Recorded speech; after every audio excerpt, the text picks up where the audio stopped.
Bakit hindi malakas ang ibang Uchiha sa labas ng Sasuke at Itachi? Sila lang ba talaga ang may high potential?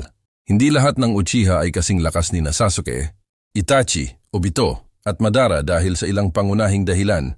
Genetics at talent. Bagamat malakas ang Sharingan, hindi lahat ng Uchiha ay may parehong antas ng talento.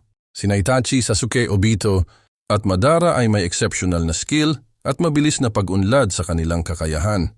Matinding pagsasanay. Ang karanasan ang panas ito ay dumaan sa matinding laban at pagsasanay. Si Itachi ay prodigy mula pagkabata. Si Sasuke ay tinuruan ng pinakamahuhusay. Si Obito ay naging Jinchuriki ng 10 Tails. At si Madara ay isang warlord.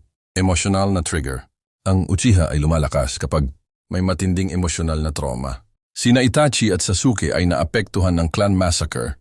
Si Obito ay nagbago matapos mamatay si Rin at si Madara ay nawala ang kanyang pinakamatalik na kaibigan.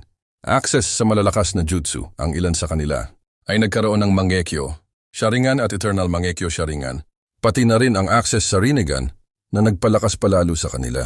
Sa madaling sabi, hindi lahat ng Uchiha ay may parehong pagkakataon at pagsubok na nagtulak sa kanila upang maabot ang rurok ng kanilang lakas.